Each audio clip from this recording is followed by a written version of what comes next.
क्या आप जानते हैं इस साल के 2026 के मेंस एग्जामिनेशन में किस तरह के क्वेश्चंस आने वाले हैं? इस वीडियो में मैं आपको कुछ इंपॉर्टेंट टॉपिक एरियाज बताऊंगा जो इस साल के मेंस एग्जामिनेशन में पूछे जा सकते हैं। पहला क्वेश्चन जो है वो बेसिकली वेटलैंड पे है। There is a new start against the noise pollution in our country, mangroves as a guardian of life and livelihood. इस साल के प्री में भी मैनग्रोव पे एक क्वेश्चन है। आर्टिकल इसमें पीआईबी में कवर हो रहा है, इंडिया का मेरी टाइम विजन इन 2030। एक क्वेश्चन मैंने इस पे जेनजी पे भी एक एक्सपेक्ट कर रहा हूं मैं इस साल के मेंस के एग्जामिनेशन में कि Gen Z growing influence in reshaping India social landscape.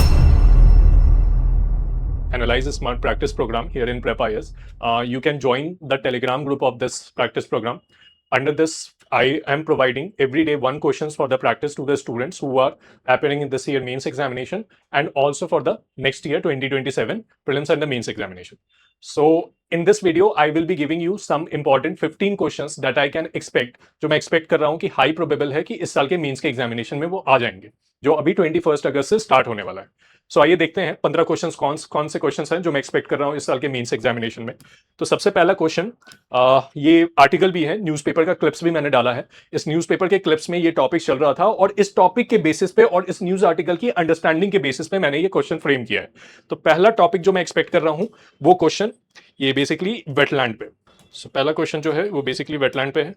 इसमें the first question is over the wetland as a national public good. तो wetland as a national public good है यहाँ पे।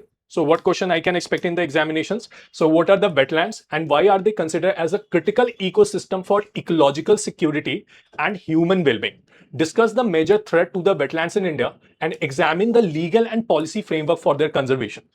So ये टॉपिक जो है ये वेटलैंड है और वेटलैंड रिगार्डिंग जो इश्यूज चल रही हैं इंडिया में उसके regarding that I have frame one question on to it. अब ध्यान से इस क्वेश्चन को देख सकते हो। कीवर्ड इसमें है critical ecosystem and ecological security and for human wellbeing. What are the major threats to the wetland in India and government of India का क्या फ्रेमवर्क है regarding to the legal and policy framework for its conservation. So this is one question we can expect in the examination, that is over the wetland. Now second question that we can expect, ये south India में there is a new start against the noise pollution in our country. ये south India में Tamil Nadu government has started something this kind of initiative. On the basis of that we can expect one question on the noise pollution. Previous year में noise pollution पे आज तक एक भी question पूछा नहीं है प्रैक्टिस में, तो एक क्वेश्चन हम लोग नॉइज पॉल्यूशन पे भी एक्सपेक्ट कर सकते हैं। So first you should know what is noise pollution. So expected question जो है इसके ऊपर वो है what is noise pollution, why is it emerging as a growing public health concern in India. It's a very important line. Noise pollution क्या होता है, क्यों it is emerging as a global public health crisis preferably in India, और government of India का legal और policy framework क्या है इसके regarding that address and discuss the challenges in its effective enforcement. So enforce करने के लिए क्या करने की जरूरत है, आपका काम क्या है, इस टॉपिक को अच्छे से तैयार कर लो, शॉर्ट नोट्स एक बना लो फॉर द मेंस एग्जामिनेशन। ठीक है। So now next question what we can expect. So next question what we can expect onto it is basically एक टॉपिक पीआईबी में चल रहा है, climate resilient agriculture. So the next topic is here is the climate resilient agriculture in India. ये topic prelims में भी पूछा है इस साल, तो न्यूज में क्या चल रहा है उसको देखते हैं। तो strategies to protect farmer from climate change. तो Indian council of agriculture research is implementing a project national innovation in climate resilient agriculture. So ये टॉपिक न्यूज में चल रहा है, काफी इंपॉर्टेंट है, क्लाइमेट रिजिलियंट एग्रीकल्चर। एक क्वेश्चन मेंस एग्जामिनेशन में डेफिनेटली वी कैन एक्सपेक्ट कि government of India climate resilient agriculture बनाने के लिए क्या कर रहा है। So what question that we can expect into it, climate change poses a growing risk to the Indian agriculture through drought, flood, extreme temperatures, मतलब extreme events आ रहा है। ऐसे सिचुएशन में government of India there is a need for climate resilient agriculture in India. India में climate resilient agriculture का need है। Government of India इसके लिए क्या क्या मेजर्स ले रहा है that you should be clear cut. इस पे एक नोट्स बनाने की जरूरत है and we can expect one question on to it. Now next question देखते हैं what we can expect in the examination. So मैं आपको एक आर्टिकल दिखाता हूं, mangroves as a guardian of life and livelihood. ये 1 अप्रैल 2025 को पीआईबी में कवर किया गया था। इस साल के प्री में भी मैनग्रोव पे एक क्वेश्चन है, तो मैं इस पे एक क्वेश्चन एक्सपेक्ट कर सकता हूं कि मैनग्रोव का क्या रोल है इकोलॉजी और इकोसिस्टम में। तो they are critical nature based solution for enhancing coastal resilience. तो यहां पे कीवर्ड पे ध्यान देना है, coastal resilience and supporting the livelihood. Question क्या है, पूछ रहा है discuss their ecological and socio economic significance and examine the major undertaken by government of India for the conservation and restoration. कहने का मतलब यह है कि आपको इकोलॉजिकल और सोशियो इकोनॉमिक सिग्निफिकेंस बताना है मैनग्रोव का इन द कोस्टल। तो इकोलॉजिकल क्या क्या है कि how they are ecologically benefit to the coastal community, social and economic significance how the livelihood of the coastal communities are dependent upon it, जैसे tourism हो गया, डिजास्टर रिगार्डिंग सपोर्ट हो गया। तो ये सारी चीजें जैसे कि mangroves work in the coastal environment में एज अ डिजास्टर, जो सुनामीज होता है इन सब के प्रोटेक्शन में they are very helpful. Coastal में टूरिज्म हो गया, बहुत सारे जॉब अपॉर्चुनिटीज वहां से आपको मिलती है, फिशिंग विशिंग सारा चीज मिलता है। तो you have to write it with respect to the examples on to it. तो I can expect one question on to this as well. Now the next topic would be India maritime sector is emerging as a key driver of trade, economic growth and global competitiveness। तो पहले article देखो इसके ऊपर। Article इसमें PIB में cover हो रहा है इंडिया का मेरीटाइम विजन इन 2030। इंडिया का मेरीटाइम विजन क्या है 2030 का? मेरीटाइम विजन क्या है 2030 का? मतलब पोर्ट कैपेसिटी इंप्रूव करने की बात हो रही है, कार्गो थ्रूपुट बढ़ाने की बात कर रही है, major ports handle by the public private partnership की बात हो रही है, मतलब पोर्ट लेड डेवलपमेंट की बात हो रही है। तो इसमें मेरीटाइम विजन इंडिया का क्या है? अब इस पे क्या क्वेश्चन मैं एक्सपेक्ट कर सकता हूं इस साल के मेंस के एग्जाम में? India maritime sector is emerging as a key driver of trade, economic growth and global competitiveness. Now discuss the major initiative under maritime India vision 2030 and examine their significance for strengthening India's maritime economy. So हम क्या question expect कर सकते हैं कि trade, economy और growth and global competitiveness में maritime sector India का improve कर रहा है। तो वैसे सिचुएशन में गवर्नमेंट ऑफ इंडिया ने मेरीटाइम इंडिया विजन 2030 के अंदर क्या क्या इनिशिएटिव लिया है so that we can improve it. तो हम उसको इंप्रूव कर सकते हैं, अपना इंडिया मेरीटाइम सेक्टर को स्ट्रेंथन कर सकते हैं। So one question can be expected from here. एक क्वेश्चन मैंने इस पे जेनजी पे भी एक एक्सपेक्ट कर रहा हूं मैं इस साल के मेंस के एग्जामिनेशन में, कि Gen Z growing influence in reshaping India social landscape. मतलब जेनजीज आज के डेट में with respect to the religion, culture, caste, marriage, इन सब पे वो कैसे सोचता है, and discuss the opportunities and challenges posed by their changing values, aspirational and social behaviour. तो जेनजीज के आने के बाद जनरेशन जी जो है, जिसको हम 1997 के बाद से देखते हैं, how they are approaching it, कैसे रीशेप कर रहा है इंडिया का सोशल लैंडस्केप और किस किस तरह की अपॉर्चुनिटीज और चैलेंजेस क्रिएट कर रहा है।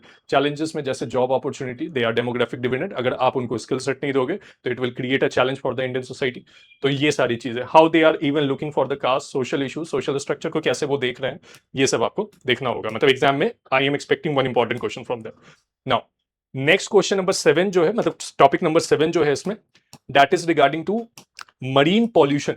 मरीन पॉल्यूशन भी न्यूज में कवर था। अब आप इसको टॉपिक को देखो, पार्लियामेंट में बकायदा क्वेश्चन, पार्लियामेंट्री क्वेश्चन था, जिसमें माइक्रो प्लास्टिक और मरीन डेब्रिस के ऊपर the parliament has asked the answer from the parliamentary committee has asked put a question into it.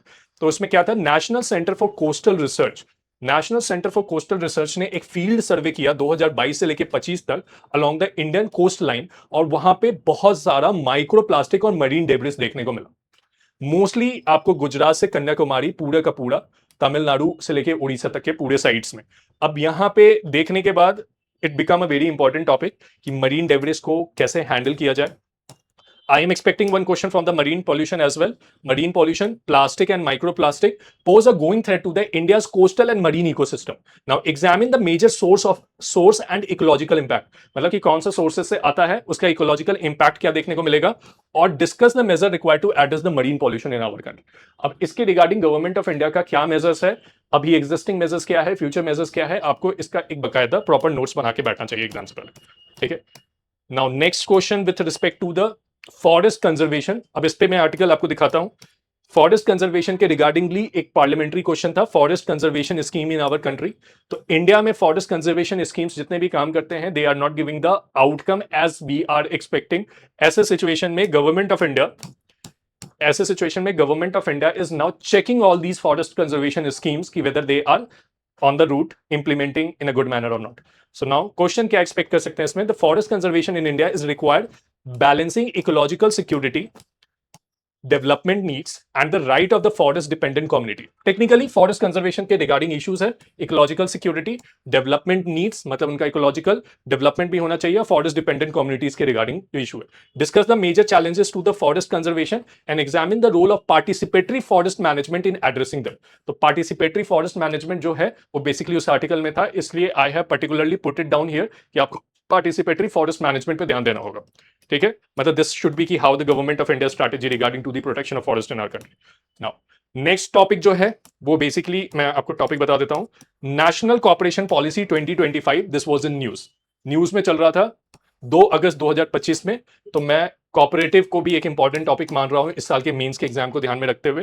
तो what are the major challenges facing by the cooperative sectors in India, पहले आपको major challenges पता होना चाहिए, और कैसे national cooperation policy 2025 can become a solution for it. So you have to make a proper notes onto it. We are expecting one question in the mains examination over the national cooperation policy as well. Now next topic is drone technology. अब ये कहां से आया, तो बकायदा PIB में this topic has been covered.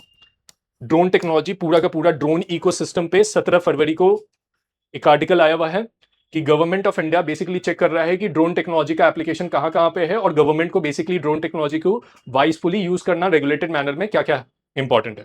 तो question में क्या एक्सपेक्ट कर रहा हूं इस पे ड्रोन टेक्नोलॉजी पे, कि drone technology is a transformative tool to the governance for governance and socio economic development in India. तो कह रहा है कि is a transformative tool for the governance के लिए and socio economic development in India, मतलब application of drone technology.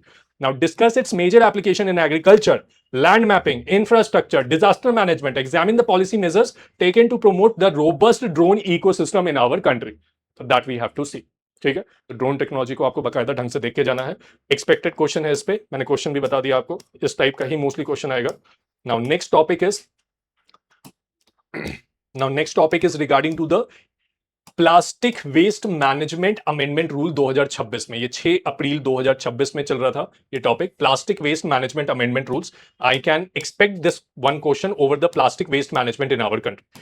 So question क्या expect कर सकते हैं, the plastic waste amendment rule 2026 seek to strengthen the recycling and reuse through extended producer responsibility. This is a very important guideline under the plastic waste management extended producer responsibility, कि जो produce करेगा वही उसका responsibility लेगा, जो plastic waste generate करेगा वो उसकी रिस्पॉन्सिबिलिटी लेगा। Examine the key provisions of the amendment and discuss the challenge in their effective implementation.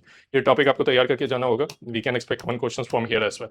Now the next question is, ठीक है, अब नेक्स्ट टॉपिक है बेसिकली कि India is expanding role in the global energy transition. Technically क्या हुआ, अभी जो crisis अभी स्ट्रेट ऑफ हॉर्मुज में चल रहा था और वेस्ट एशिया में जो क्राइसिस अभी आ गया था, जिसकी वजह से there was a energy security challenges in our country. Energy security के ऊपर चैलेंज खड़ा हुआ, government of India is now looking for the transition. अब वो ये सोच रही है कि हम कहां कहां से दूसरा एनर्जी सोर्सेस यूज करें so that we could not be dependent upon the West Asian nation. अब वेस्ट एशियन नेशन पे हम कैसे डिपेंड ना हो, तो I am 100% I am sure this time कि we are expecting one question from here. एक क्वेश्चन डेफिनेटली आएगा जिसमें India's vulnerability to the energy supply shock, आपको पता होना चाहिए कि एनर्जी सप्लाई शॉक अभी आ गया था वेस्ट एशियन क्राइसिस में, स्ट्रेट ऑफ हॉर्मुज क्राइसिस में। अब गवर्नमेंट ऑफ इंडिया ट्रांजिशन कर रहा है फ्रॉम कन्वेंशनल फॉसिल फ्यूल से क्लीन एंड रिन्यूएबल एनर्जी की तरफ। तो गवर्नमेंट ऑफ इंडिया स्ट्रेंथन इसको कैसे करे लॉन्ग टर्म एनर्जी सिक्योरिटी को, इसका आपके पास 5 से 6 पॉइंटर्स में स्ट्रैटेजी होना चाहिए, कैसे सोलर पे जाए, न्यूक्लियर पे जाए, या फिर किसी और एनर्जी सोर्सेस पे जाए, किसी और कंट्री को अप्रोच करें। तो that should be very much clear to you, we can expect one question from there. Now एक topic, nuclear non proliferation treaty. Reason इसका यह है कि there was regarding to the nuclear enrichment in Iran which has led to the death of the supreme leader there. So we can expect one question regarding to the nuclear non proliferation. Nuclear non proliferation news में cover हुआ है 16 जुलाई में, हिंदू का article है ये, the crisis at the heart of the non proliferation. तो कमाल की बात इसमें यह है कि आप ये जानो कि न्यूक्लियर वेपन को कंट्रोल करने के लिए बकायदा एक नॉन प्रोलिफरेशन ट्रीटी बनाई गई है वर्ल्ड में, और ये ट्रीटी जो है ये बायस्ड है और अनडेमोक्रेटिक है नेचर का। तो मैं इस साल के मेंस में भी ये क्वेश्चन एक्सपेक्ट कर रहा हूं कि न्यूक्लियर नॉन प्रोलिफरेशन ट्रीटी क्या है और क्यों ये ट्रीटी क्रिटिसाइज होता है। तो ये बायस्ड इसलिए है कि 5 न्यूक्लियर वेपन स्टेट है, बाकी नॉन न्यूक्लियर वेपन स्टेट है। जो न्यूक्लियर वेपन स्टेट्स हैं उनके पास वीटो पावर है, वही डिसीजन मेकिंग करते हैं उसमें, एंड जो भी डिसीजंस लेते हैं वो नॉन न्यूक्लियर वेपन स्टेट्स के ऊपर बाइंडिंग हो जाता है। तो ये जो ट्रीटी है ये बेसिकली अनडेमोक्रेटिक है, इसीलिए इसको इंडिया ने साइन नहीं किया था। तो we can expect one question from there. एक बहुत इंपॉर्टेंट टॉपिक है यहाँ पे, this is a win win situation, जहां पे इंडिया ने रिसेंटली यूके के साथ एक CET comprehensive economic trade agreement sign कर लिया। इस नेगोशिएशन में बहुत लंबा समय लग गया और ये नेगोशिएशन फाइनली कंक्लूड हो गया है। We can expect one question from it. India UK का कॉम्प्रिहेंसिव इकोनॉमिक ट्रेड एग्रीमेंट क्या है और इसका significance, trade, investment, employment generation, India is integration to the global value chain. इसको अच्छे से नोट्स बना के जाओ। This negotiation took a lot of time, तो मैं एक्सपेक्ट कर रहा हूं कि क्वेश्चन यहां से आएगा। नाउ एक और इंपॉर्टेंट टॉपिक है मेंस्ट्रुअल हेल्थ। मेंस्ट्रुअल हेल्थ पे मैंने एक छोटा सा इससे पहले भी एक वीडियो पे समझाया था। मेंस्ट्रुअल हेल्थ हमारा फंडामेंटल राइट है। बकायदा स्कूल में अगर मेंस्ट्रुअल हेल्थ फैसिलिटीज आपको नहीं मिलती है तो you can approach the court regarding to the access of menstrual health facilities. अब ये मैं टॉपिक क्यों चूज किया हूं, क्योंकि 18 फरवरी 2026 को सुप्रीम कोर्ट ने डायरेक्ट कर दिया implementation of menstrual health facilities in the school. ठीक है, so we can expect this question as well. तो these are the 15 question that I am expecting for this year mains examination starting from 21st August 2026. These are the 15 questions. I will give you some more questions that can be useful for the mains examination 2026, preferably in the next video. Thank you.